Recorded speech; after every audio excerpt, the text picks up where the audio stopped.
Wow, wow और wow, just looking like a wow. अब क्यों नहीं आप लोग कह रहे हो कि वाओ? आपने ऐसे नज़ारे देखे हैं? आपने सब कुछ घूमा है, हर एक चीज़ घूमी है। आप हिमाचल गए होंगे, आप कश्मीर गए होंगे, लेकिन ये खूबसूरत नज़ारा कहाँ पे है? हेलो दोस्तों, कैसे हो आप सब?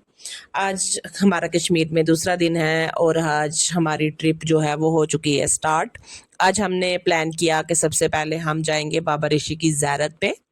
क्या आपको बाबा ऋषि की ज़ियारत के बारे में पहले कुछ पता था? बाबा ऋषि की जो ज़ियारत है वो टंगमर्ग की पहाड़ियों में, गुलमर्ग की पहाड़ियों के मतलब गुलमर्ग से थोड़ी सी डिस्टेंस पे है ये, और टंगमर्ग से आगे है जो बारामूला वाली साइड पड़ता है।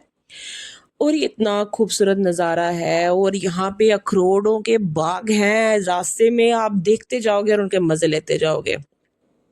जैसे हम बाबा ऋषि की ज़ियारत पे पहुँचते हैं, यहाँ पे इतनी ज़्यादा गैदरिंग थी, इतनी ज़्यादा, मैं कहती हूँ पता नहीं कहाँ-कहाँ से लोग यहाँ पहुँचे हुए थे।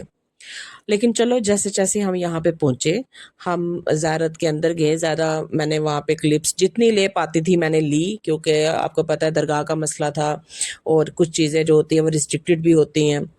तो यहाँ पे जैसे हम एंटर हुए, ये यहाँ के एंट्रेंस है। यहाँ पे एक तुबरक देने वाले भैया बैठे हुए थे, और यहाँ पे हमें थोड़ा लैंग्वेज का भी प्रॉब्लम आता है क्योंकि सब कश्मीरी जो है वो बोलते हैं, तो यहाँ से हम अंदर जाते हैं।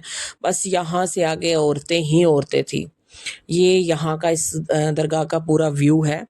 इस दरगाह की इतनी ज़्यादा मानता है ना, कि मैं कहती हूँ कि कहते ही ये जो थे ना बाबा ऋषि, ये इतने नेक इंसान थे अल्लाह ताला के, कि अल्लाह ताला इनके पीछे हम जैसे गुनाहगार लोगों की भी बख्शियत करता है, उनकी मगफिरत फरमाते हैं, या फिर उनकी दुआओं को कबूल फरमाते हैं। और यहाँ पे एक सबसे अच्छी बात क्या है, जिन औरतों को बच्चा नहीं होता है ना, बेबी कंसीव नहीं होता है, वो यहाँ पे आते हैं इस मानता से, क्योंकि यहाँ पे बाबा ऋषि का एक चूल्हा है, उस चूल्हे की लपाई करनी होती है। कश्मीरी उसको डांग डांग के नाम से जानते हैं।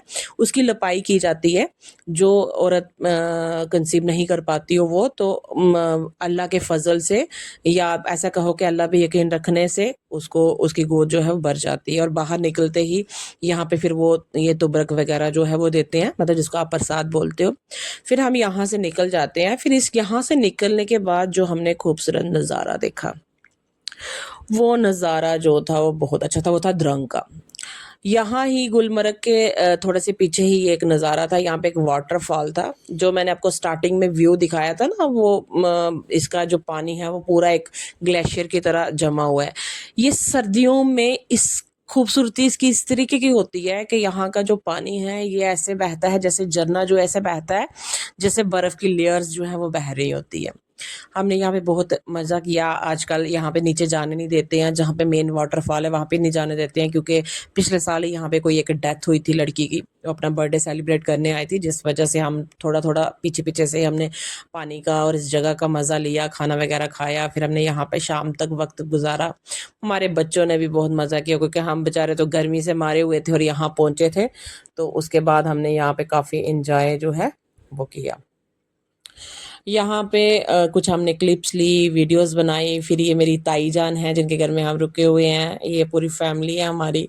यहाँ पे हमने अपनी पूरी फैमिली के साथ कुछ क्लिप्स ली, फिर हम आगे अपनी कज़न के घर में। मेरी कज़न भी कश्मीर में ही रहती है, तो ये मेरी कज़न का घर है। तो हम यहाँ पे आए, हमने यहाँ पे चाय वगैरह पी। उन्होंने पहले से ही दिन का ही हमारा वेट कर रहे थे। फिर हम शाम को थोड़ी देर मार्केट में गए, हमने कुछ सामान वगैरह लेना था, ताई बोलने की चलो मार्केट घूम के आते हैं। और फिर हमने यहाँ पे कुछ केटल्स, कुछ टी सेट्स और कुछ दस्तरखान